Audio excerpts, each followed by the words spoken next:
So this session is going to be focused on unpacking the potential of innovative technology. The whole question of technology has come up a number of times in the earlier sessions today during the A4S Summit, and is of course something that people are really holding out quite a lot of hope for in terms of providing some of the solutions that we need. So whether that's around the role that technology can play to support the kind of information needs that people have to be able to make sustainable decisions, or indeed some of the technologies that might provide solutions in and of themselves. So I am really pleased to be joined by two fantastic speakers today. I'm going to introduce the first of our speakers now. And the first speaker is Emily Shuckburgh. So Emily is Director of Cambridge Zero at the University of Cambridge and Reader in Environmental Data Science at the Department of Computer Science and Technology. She's going to be joined by Ruth Porat, Senior Vice President and Chief Financial Officer, Alphabet and Google. So I'll bring in Emily first. And so Emily, if I could just check with you in terms of your work at Cambridge Zero, and then particularly thinking of your work in the computer science arena. I think it's quite an interesting combination. So I'd really love to hear your perspective around how technology, artificial intelligence, other approaches can really help in terms of our understanding of climate risk. And then particularly thinking from that business lens, what kind of things can we hope for in terms of being able to get the kind of insights that we need?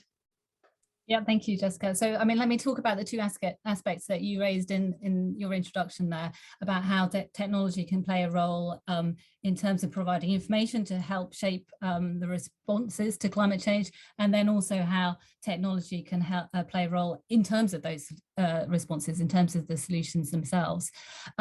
Before I sort of dive into that, let's just kind of, set ourselves in where we are. We've just had COP26. I was up in Glasgow, and the outcome of COP26 was, really does set the scene for all of this. I think it was, to my mind, coming from the science and technology perspective, it was really heartening to see how much science got into the cover text that came out of Glasgow, a real recognition, as the science shows, that the impacts of climate change are being felt around the world, and that there really is a need for an accelerated response this decade if we are to limit the worst impacts of climate change.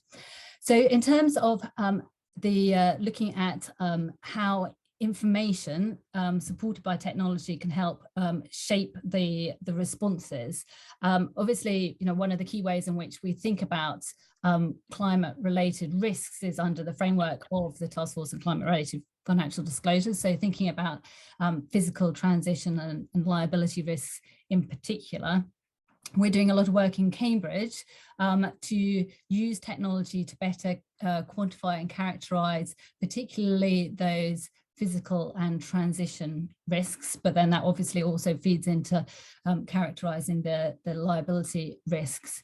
So for example, one of the key ways that which we're looking to enhance our understanding of the physical risks is using data, particularly data from remote sensing, particularly satellite data, which enables us to have a much more granular view of climate related risks, and using AI machine learning to combine that together with other information sources so that we move beyond an estimate just of the pure impacts in terms of, if you like, extreme weather or other climate related variables, to understand, connect that together with information that determines what the actual impact on business assets or infrastructure might be. So one of the pieces of work that we've very recently undertaken is looking at how over the coming decades we might see a change in the number of business disruption days owing to extreme heat around the world. And actually the results of that were really quite striking in many places of the world, not just days of additional disruption, but weeks, if not months of additional disruption. So that's one set of things that we're doing, trying to take what is often has been looked at in terms of these global average quantities down so that we're providing more local asset level information. In terms of transition risk, similarly, using AI machine learning approaches to bring together information so that we can better characterize those risks. The other side of that, on the information side, is that we're getting an increasing recognition of the importance of understanding how all those different risks interconnect, and not just the risks that are directly related to climate change, but then how the knock-on effect of those risks, whether that propagates through supply chains or whether it intersects with other underlying risks, whether those are socially generated or results of other forms of risk that we know are interconnected. And so again, using technology to be able to map out and understand the interconnections, the relationships between those risks, so we can better characterize both those correlated risks and the way in which those risks can cascade through our global economy. So that's in terms of understanding the risks, bringing together the huge new data sets that we have from all sorts of different sources, and using technology in the form of AI machine learning to better characterize those. In terms of the solution side of things, then across the board, there are all sorts of different ways in which technologies, and in particular digital technologies, are being used, whether it's in terms of supporting mitigation, ways of reducing our emissions, adaptation, ways of building resilience, or indeed supporting the more compensation side of the equation, so looking at loss and damage. Again, huge range of different options. If I just stick to the digital technology, since that's what I was talking about on the information side of things, there's a lot of development in terms of platforms or other apps and so forth for connecting different participants to enable, whether it's a more circular economy or just more efficient practices, farmers being connected with data so that they can provide more sustainable agriculture at the same time as being connected with marketplaces, or whether it's about using AI and digital twins for the more efficient operation of whole sectors of infrastructure. Or whether it's using AI to look at whether we can identify new industrial processes in some of the key hard to abate industrial sectors. Huge opportunities. There's almost a revolution happening in terms of how digital technologies are being used to support solutions to a net zero future. Fantastic, Emily. Thank you for that. A little I think run through a whole series of different possible solutions, and I'm sure that we'll be getting into the detail around some of those. But first, I'd like to welcome our second speaker, Ruth Porat. So Ruth is EVP and CFO at Alphabet and Google. So Ruth, fantastic to have you with us as well. Thank you, Jessica. Great to be with you. Yeah, and so, I mean, asking a similar sort of question to you, just to get us going, I'd love to get your thoughts around, where technology really is starting to play a role in terms of overcoming the barriers to sustainable decision making. Well, my comments are going to be very similar to and build on what Emily said. At Google, consistent with our mission to organize the world's information and make it universally accessible and useful, we're very focused on where insights powered by AI and data analytics can really accelerate all levels of action, whether by individuals, by companies, or by cities. And just a couple of examples to bring that to life. We announced last year that by the end of 2022, through changes in our products and services, we want to help 1 billion people make more sustainable choices. And we're doing that by giving you the carbon footprint impact from any things that you search on. So for example, in Europe now, for many flights, if you search for flights, you can see the carbon footprint from those flights. When you go on Google Maps, you can see what's the most sustainable route. And so what we want to do is surface this information because we know people are hungering for it, and it'll help them make better decisions. With respect to businesses, they're very focused on data analytics and how that can really support climate action. So for example, very much to Emily's comments, we're looking at how you bring together geospatial data, data analytics to actually help understand the world in which we live and drive decisions. With UPS, they wanted to optimize their routes. Complex to figure out how do you actually do this given the volume that they have. Using our analytics and a lot of their routing information, we were able to help them save up to about 400 million a year. But to the point about sustainability, that's because they're consuming 10 million fewer gallons a year due to this optimization. Unilever, we're working with, they're such an extraordinary leader in this area, and their question was, let me look through my supply chain, what's going on with deforestation, and how can we use geospatial data plus an understanding of their suppliers to look at whether there was damage, whether there is deforestation around one of their core ingredients, palm oil. And so it's been an extraordinary journey with them, and more to come. On the policymaker front, very excited about work we're doing, looking at carbon footprint in cities. At COP, I announced that we've expanded the number of cities covered by this tool. It's called the Environment Insights Explorer. We now cover 20,000 cities around the globe. And what we're looking at is carbon footprint, started with from the built environment and transit. We're really focusing heavily here on transit. And the goal is to let policymakers have the data they need to drive decisions.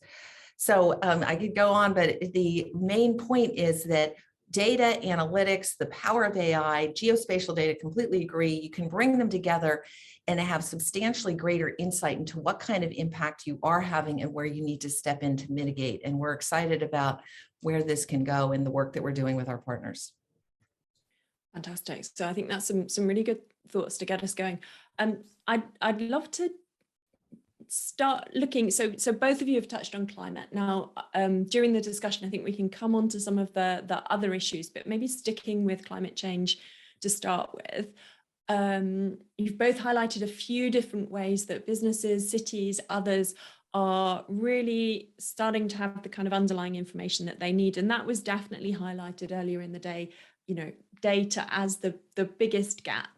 So can you say a little bit more about specifically where companies are setting some of those net zero commitments? You know, how many are you finding are really using the kind of insights that and potential of technology to close some of those knowledge gaps and enable them to really understand what target they need to be setting in the first place, and then really taking some action and accelerating action to achieve those targets. Emily, maybe I could ask you that one first, and then Ruth, I'd love to get your thoughts as well. Well, I mean, actually, the first thing that springs to mind when you mentioned net zero targets, and this is something that we have actually just launched a new centre to look at, is on actually being able to put some real verification and transparency around those net zero ambitions. So in particular with regard to offsetting, for example. So we've just launched, just actually at COP26, we launched a new Centre for Carbon Credits that we've set up in the university here in Cambridge, which is a collaboration between people on the climate conservation side of things who know about many of the offsetting projects and the data that can be used to inform the effectiveness of those offsetting projects, together with computer scientists from the university here who are looking at using next generation blockchain technologies, amongst other things, to be able to put in place the essential traceability verification that's associated with it. So that's just one example where it's about bringing together people with different expertise to enable not only to inform decision making around this, but then also to inform the process that follows that decision making. Ruth, what are your thoughts around that whole question of net zero? So there's no question it's challenging as we are, expected and should be looking through our value chain. And I think that one of the very valuable, I think, outcomes from COP was actually the lead up to COP. The fact that so many of us said, you know what, we need to look through scope 3. And yes, it's hard. It is a journey, but you got to start on the journey now. And let's all embrace the fact that we need to collectively work together to understand what's the measurement, how do we disclose it. One of the reasons that we thought it was so important to sign on with TCFD is to make it really clear what you disclose. You get credit with your employees, you get credit with your customers, you get credit in markets. It needs to be supported by documentation behind it that you can put your hand on heart and you know that it's accurate. And yes, it's hard work, but let's start on that journey. It's got to start now. It can't just be what happens from 2030 to 2050. And so I have empathy for everyone out there saying, but it's complicated to get the math done. Yes, it really is, but let's start on it. And some of the analytics that we've talked about are no question helpful. One of the things I'm very proud of we did at Google a year ago, Alphabet has announced that we intend by 2030 to run 100% of our data centers and office campuses on carbon-free energy 24/7. And that's a journey that we've started already. We're running, number of 5 data centers at 90% already. And it's just that continuous work that we just keep building upon. So I say setting the goals is important, recognizing the complexity if it's important, use all the data analytics you can to get there. Yeah, and just to add on to that, yeah. Well, I think the other thing that for any organization that's looking at setting net zero goals, as soon as you start to talk about scope 3 emissions, if you're really serious about doing scope 3 emissions, that it by definition is going to involve you collaborating across supply chains in order to get those scope 3 emissions to zero. And that's another opportunity for bringing in digital technologies actually to help support and allow that collaboration across supply chains. Yeah, and that was certainly something that has come up a few times. And Ruth, you alluded to it earlier. So Judith, who's from one of the large food retailers, was talking about their work to try and understand their full footprint. But in that food sector, of course, ultimately, it's a lot of smallholder farmers who are the ones who right down the value chain, and they often won't have access to the same kind of tools, techniques that larger organizations would. So I'd love to hear from both of you, to what extent do you think that there are already the technologies in place or the support that can equip both the large companies to measure that full footprint, but also to go back down and almost democratize access so that also those smallholder farmers and others really can access the kind of information that might help them to progress as well. Ruth, what are your thoughts around that? Well, I again, looking through the value chain is difficult. And you see the error bands on estimates. And I think it's appropriate that we're all very upfront that the calculations are difficult, but the journey must begin. And I would say that our work with small, medium businesses or smaller enterprises is most certainly a work in process, but digital skills are imperative more broadly than just what we're talking about here today. And so I would say don't let good be the enemy of great, that there's quite a bit of work that we can each do. And if we can set audacious goals and continue to achieve and outperform those, we'll make progress on the journey. I think you're picking the corner cases that are harder when there's so much that is sort of in the center of the cone here that needs to be addressed and can be addressed. And again, not even that's not easy, but must be done because we are most certainly out of time. Yeah. So I think, can I just pick up, because you used the word democratization, Jessica, there, and I think this is so important. And it's not just about democratization of data, but it's also about democratization of the data analytics. So we often talk about data being made publicly accessible, but it's all very well kind of putting it out there, but people need to be able to, utilize and understand that. And that really is all people, because this is a global problem that needs responding to. And so that information and the information that is in a way in which genuinely supports the decisions that people are making on the ground really does need to be made need to be made available to all, and there's a really important role in terms of international standards to ensure that that's put in place. It really does need to be a key focus if everyone is going to be supported in moving to a climate resilient, zero carbon future with broader sustainability wrapped around that as well. Yeah, and just to the audience, please do keep the questions coming. We've had a few in already, and we'll definitely make sure that we try and cover some of those questions as we go through. I've got a couple that I want to just ask before we do get to the audience Q&A. So Ruth, you almost indicated just then that almost there are, yes, we need to look at some of those more challenging areas and areas where we're maybe not quite there yet.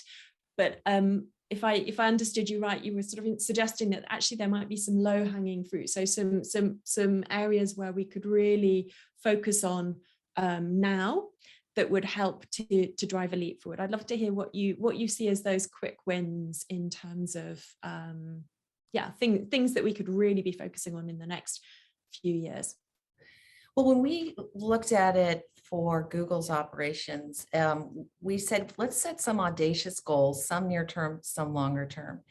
And the goal to help 1 billion users make better decisions that drive climate action was a starting point. I'm proud of what we've done, but I would say everyone here at Google is of the view that we can do more.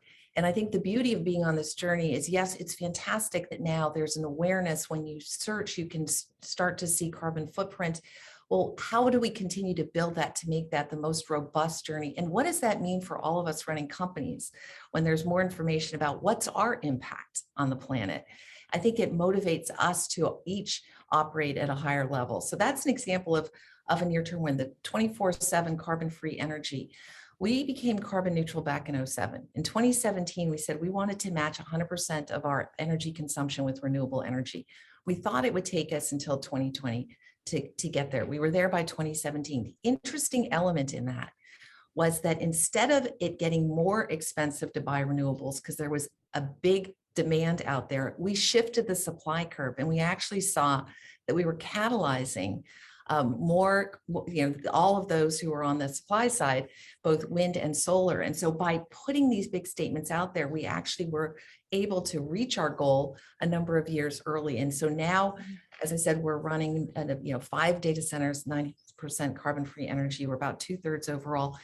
We're not at our 2030 goal, but that is great progress, and it points the way. So when we announced that we would go carbon-free energy by 2030, shortly thereafter, the US government did the same, another large tech company did. It makes it clear what is in the art of the doable. Those are examples of near term. The fact that our data centers will be 100% carbon-free means that anyone running on it is using carbon-free energy. It helps their own goals. It means that every Gmail you send, every YouTube video you watch, it's part of carbon-free energy. So I would say that the near-term things you can do, ask what is the pain point, as Unilever did, as UPS did, and you can use data and analytics now to start looking at how can I manage to a more sustainable delivery of my products and services, or how should I think about what my supply chain is? So those tools are here. The AI is here, the ML is here. I'll give you one more example. As much as our data centers we thought were the most efficient on the planet, we challenged ourselves with AI, with actually our AI leader in the UK, DeepMind, to see if we could improve energy efficiency. And they were able to reduce energy consumption by 30%. Again, using ML. And back to Emily's point, these are the types of things that we share with our partners, because what we want is for everybody to find ways to leverage technology that's out there to improve energy efficiency and the way they run their operations. So those tools are here. I am quite confident they will get better each year because we build on the learnings, but it's a great place to start. And I'd like to slip in one of the audience questions there, because I think it's really relevant in terms of exactly that point. And Emily, you touched on it a little bit earlier, but question is whether are there really conscious and concerted efforts to make these technologies, and some of the ones that Ruth, you were just touching on there, more accessible to those, particularly in emerging economies, so that they can really play their part in terms of net zero, and also that resilience side of things, which we'll come on to in a moment. I think there are efforts, but there could be more.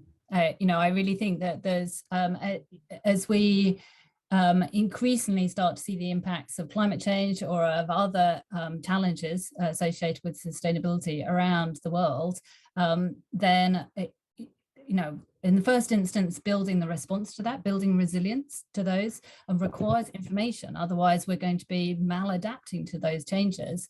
And so it really is imperative that that data and those analytics are made universally available in a way that people can be able to access it. And to come back to something that Ruth mentioned earlier, that does involve not just making the data available, but also supporting digital skills to around the world to enable people to be able to actually utilize that data and information within their local decision making. And at the same time, I think there's a real role. So many of the solutions, if you're talking about in any context around the world, so many of the solutions really do depend on the local context and local knowledge. And so if we can find, again, using digital platforms, means of connecting up that local expertise and local knowledge with other necessary inputs, whether that's on the technology side or elsewhere, then we can start to really create a more resilient global society rather than just in pockets of the global society. And it's only by creating a universal resilience that will actually genuinely be resilient to the challenges associated with sustainability.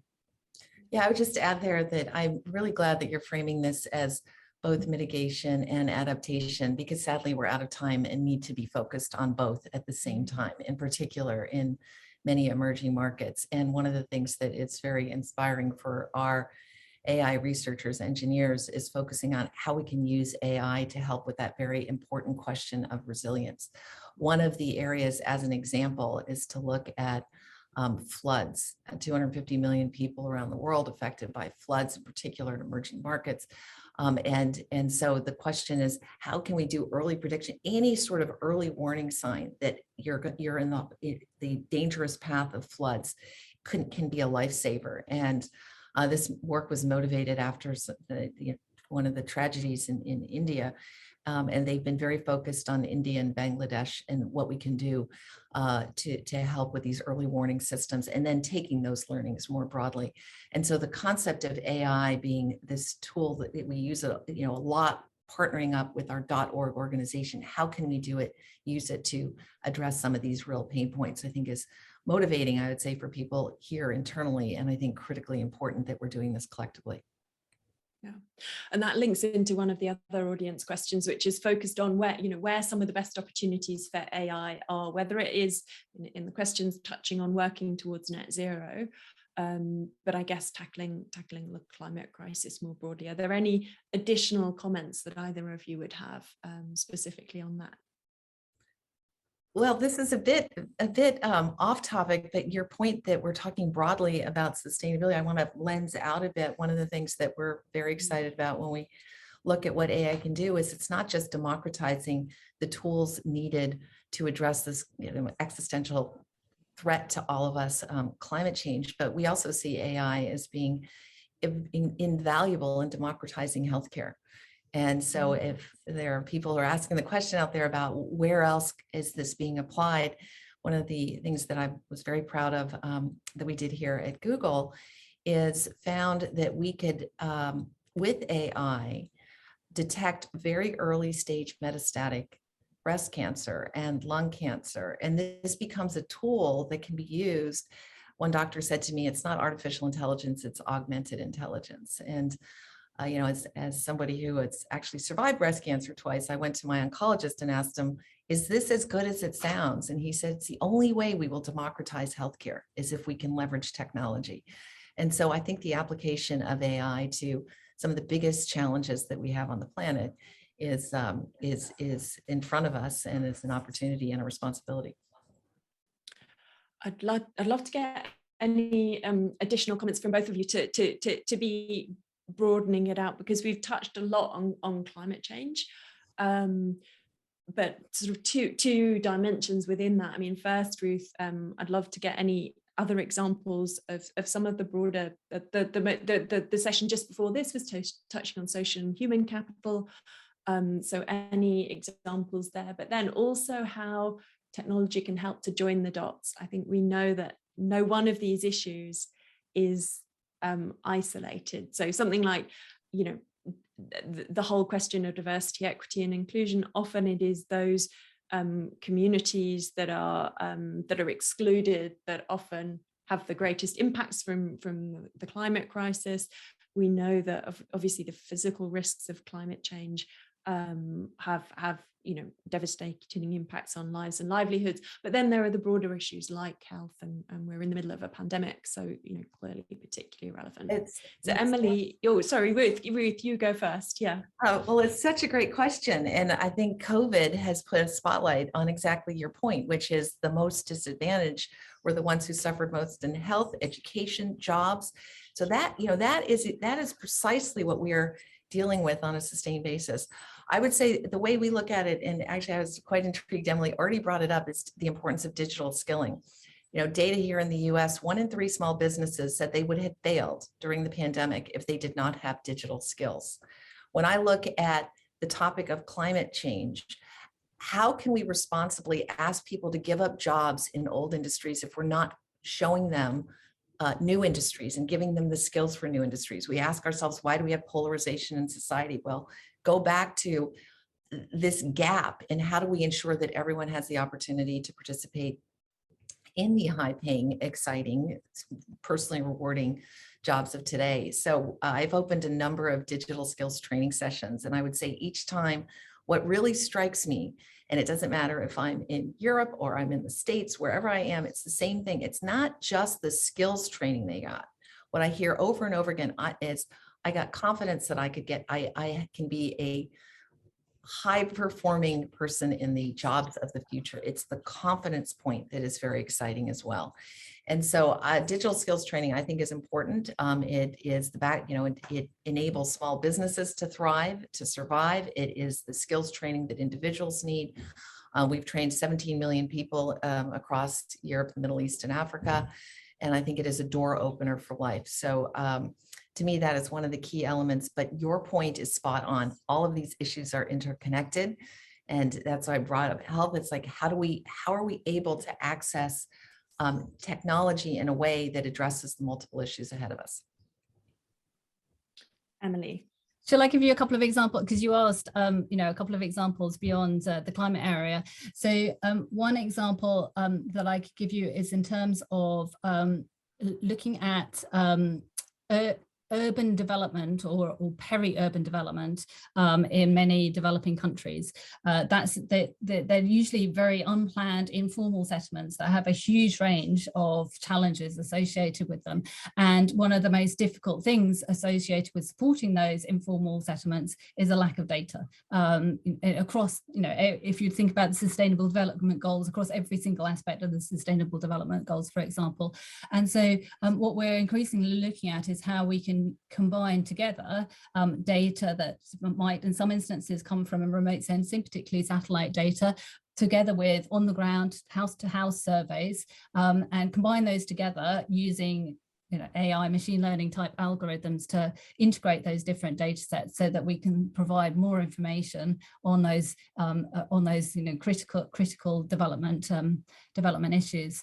Similarly, in terms of many conservation related projects, again, we can start to use AI approaches not only to better understand the state of different critically endangered landscapes, for example, but critically to start to help inform some of the conservation strategies by understanding the interconnectedness of different aspects of those of the biodiversity, and how, if we, you know, where to intervene, where the critical points that we could intervene are that would have the maximum benefit in terms of creating a more biodiverse ecosystem in those particular habitats. So there are many different ways in which we can either better understand the challenges or help to inform the solutions across a whole suite of different problems. And it really is an exciting time, because we're, you know, across all areas, we're finding that this combination of vastly greater data sets together with the tools to be able to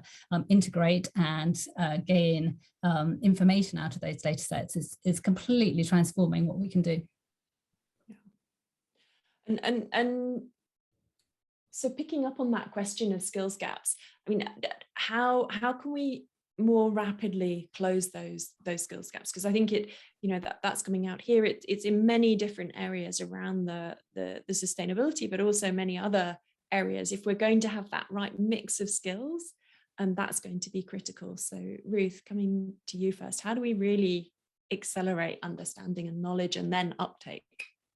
So the digital skills training program I referenced, we call it Grow with Google. And it started because we wanted to train people to become IT support people internally at Google. And we then said to ourselves, if we actually turn this into a certificate program, it's a credential that somebody can earn with no prior experience in 3 to 8 months. And then we give them something equivalent to a degree.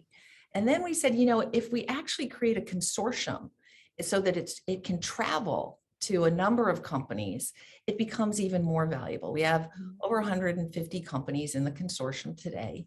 And it goes back to one of your opening comments, which this is about companies working together. It's the public sector and the private sector. It's across companies so that we can amplify the work of one another. And so over the years, this has evolved. We now have 4 certificates: IT support, user experience, data analytics, project management.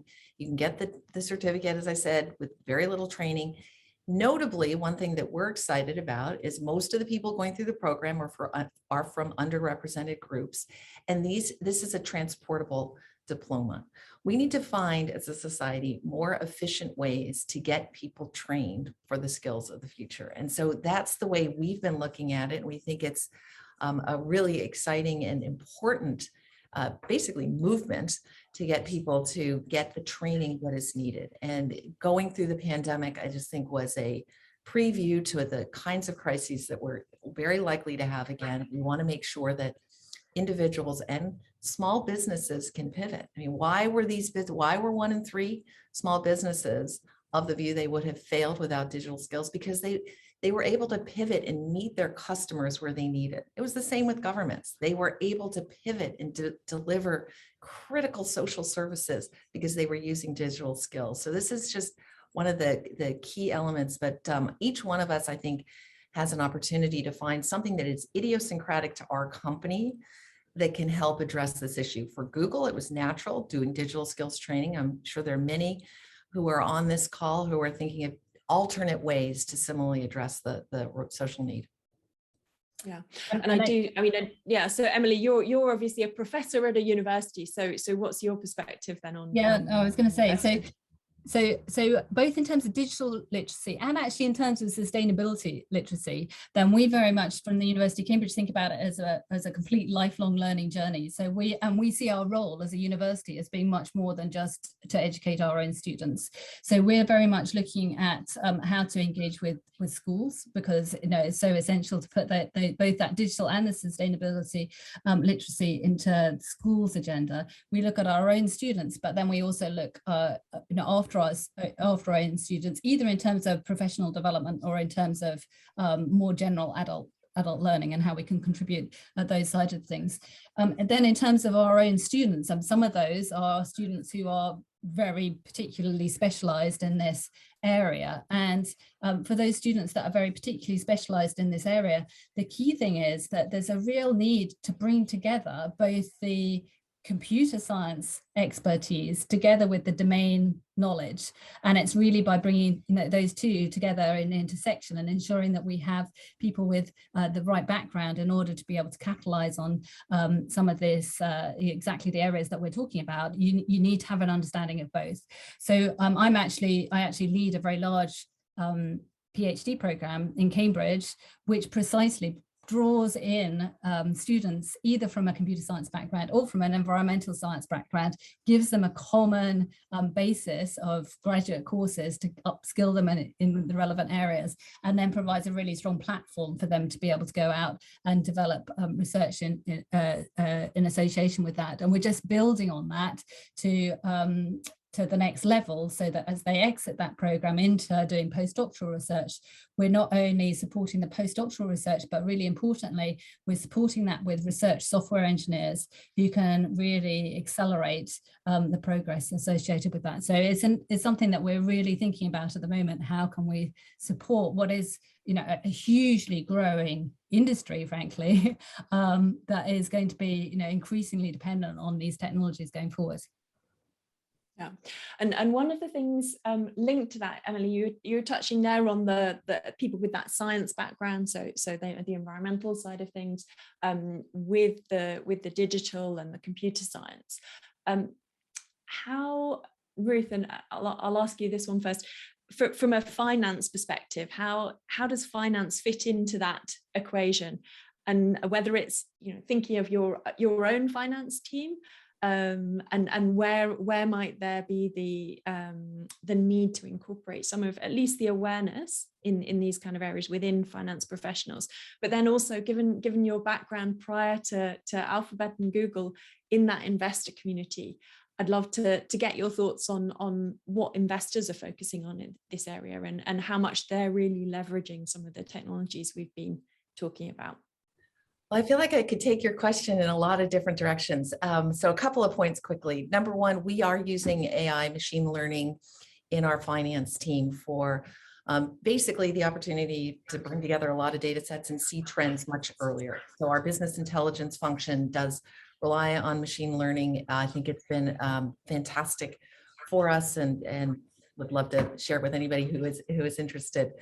So that's one. Number two, finance, if we go back to the overall topic around sustainability, I think capital allocation is the most one of the most important things that we do.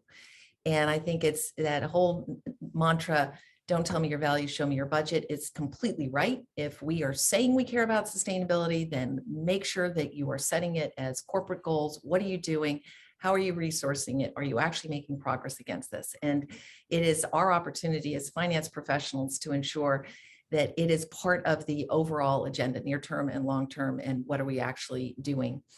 I would say more broadly, there's no question. I think all of our constituents and stakeholders want to understand, are we a company with purpose? What is it that we're trying to achieve? In this war for talent, I would say that it is a critical element in the war for talent as well. So I've sort of gone from ML internally to how are we applying it more broadly, but I think within each, there's a key element that proves that yields value. Yeah, and then in terms of that investor community, where do you see what their focus? So I would say, increasingly we are is seeing the importance of what is an overall stakeholder mission. I would say there's been some important work asking for clear articulation of your transition goals, which we've laid out how we're looking to make that transition. I would say there are many industries that are in more challenging positions that I presume are getting a tougher set of questions on this. If you raise the bar on yourself and you try and outperform, I think it creates a lot of tailwind for you that is valuable. So it is a journey. I'd say one of the most valuable things is seeing the requirements around disclosure that will all be held accountable for any statements. As I've already said, you get credit for something if they're PR statements without content substance behind them. And so I think that's going to be an important part of getting the discipline and focus that's needed. How about you? Are you doing work with the finance faculty as well, and sort of thinking through some of that investor dimension? Yeah, absolutely. In fact, the way that we're seeing things at the moment is almost as though there's three pillars that we're trying to bring together. So there's the climate conservation expertise within the university, there's the computer science expertise in the university, which already are working very closely together now.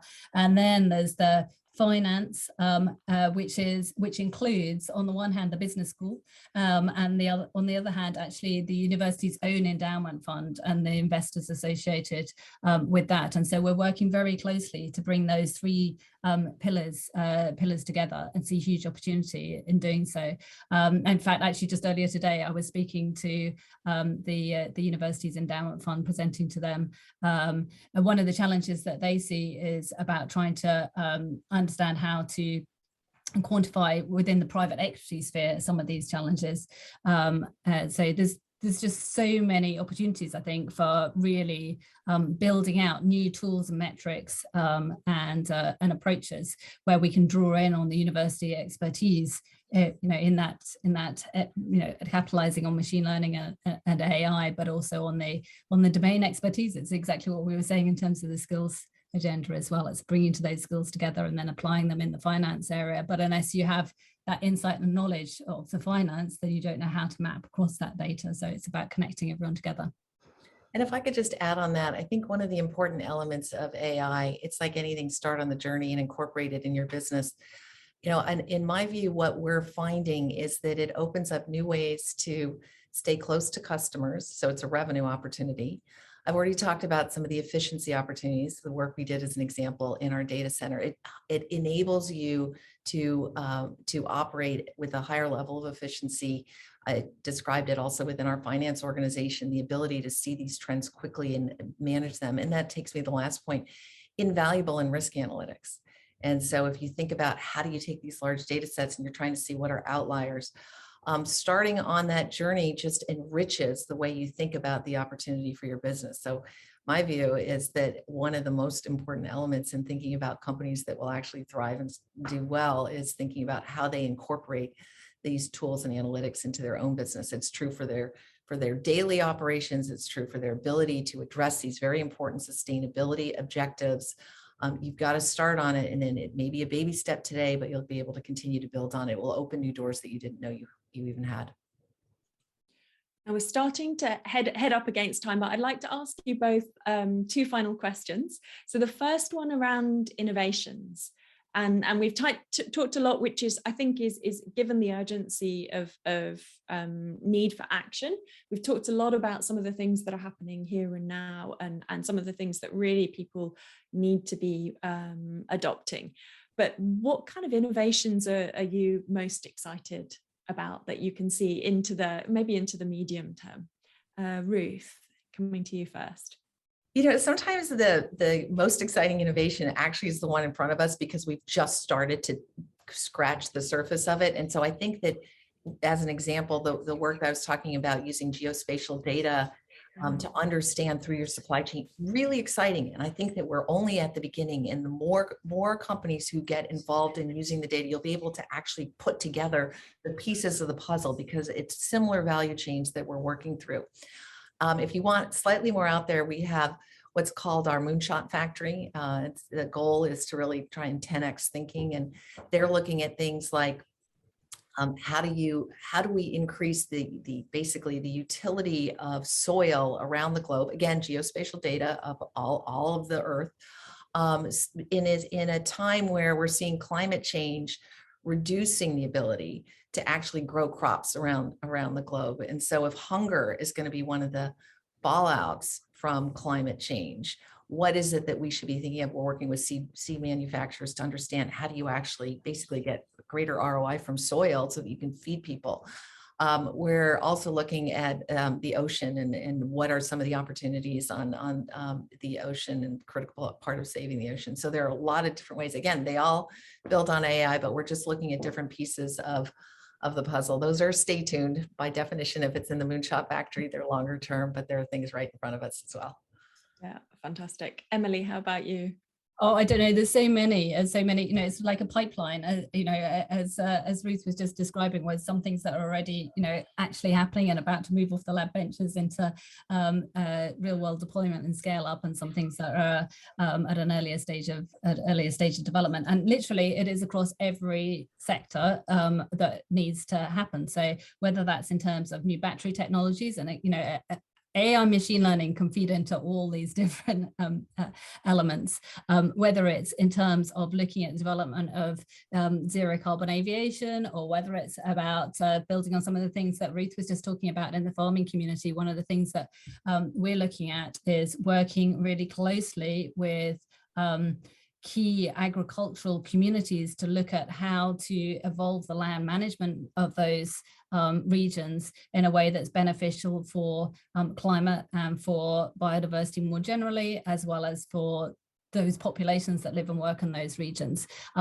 Any of those areas is absolutely essential that any decision-making or developments is underpinned by the data. And so machine learning and AI is feeding into all of it. It's really literally integrated into everything that we do now, is some element of bringing that dimension in, because there's so many opportunities. And so one final question then to both of you.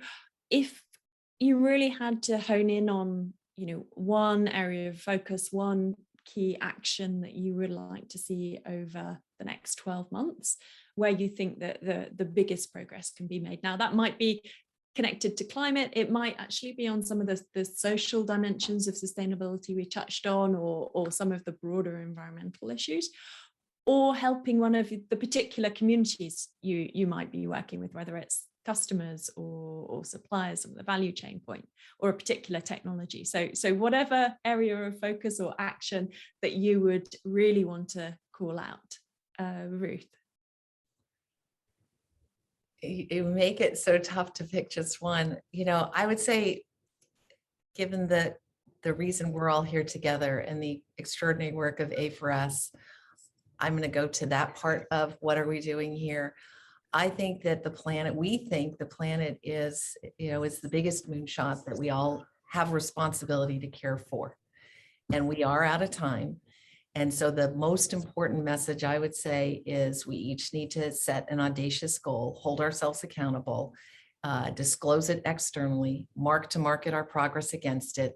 If we're each setting that audacious goal collectively, we will make progress.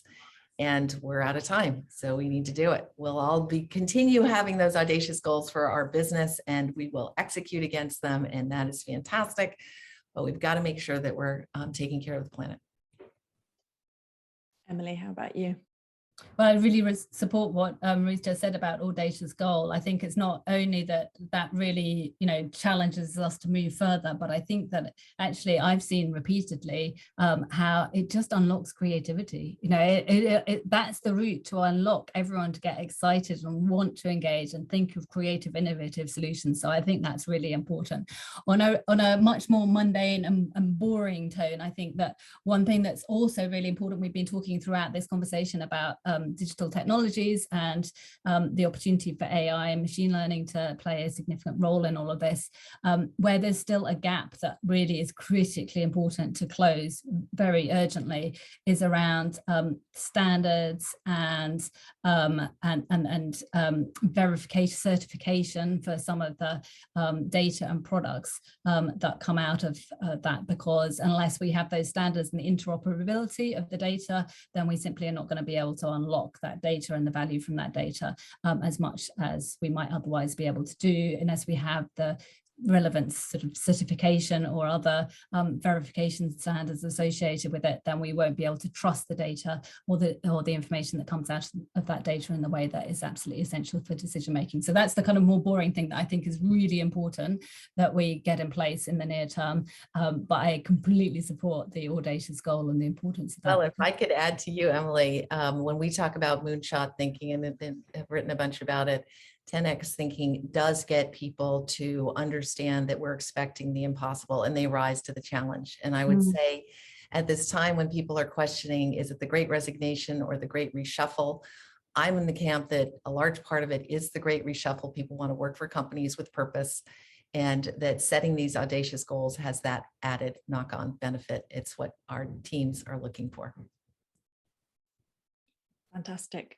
Well, I was going to try and sneak in a follow-up question, but I think that is just such a great note to finish on. That I just want to thank you both very much. So Ruth and Emily, some really fantastic insights. We've somehow managed to pack in, I think, a huge amount of content into what is a very short hour. So thank you both for your contributions, and thanks to everyone in the audience for listening and for sharing your questions. I think we managed to get through quite a lot of the different topics that were thrown out. So for the next and final session at this year's A4S Summit plenary day, we will be back at 5 p.m. UK time, so that's GMT. And that final session, we will be revisiting some of the trends in 2022. So what to look out for, what are the actions that the finance and accounting community really needs to take to respond to some of the trends that we're seeing. And we'll also be sharing the insights from the A4S Finance Leaders Barometer, which I know quite a lot of you filled in the build up to the summit, to share some of the key gaps, some of the key actions, and really hone in on what we need to be doing collectively to accelerate action. For that final session, I will be handing over to our US Director, Brad Sparks, to do the chairing. But I'll be back to share some of the insights from an A4S perspective, along with Robin Stalker, who is Audit Committee Chair on a number of boards in Germany and also at A4S, Emma Howard-Boyd, Chair of the Environment Agency, and Mark Hawkins, who is the former CFO of Salesforce. And then we'll close out the day. If you missed it earlier, His Royal Highness will be sharing his thoughts for that closing session. So we hope to see you all soon, and look forward to speaking in about 30 minutes time. Thanks, everyone.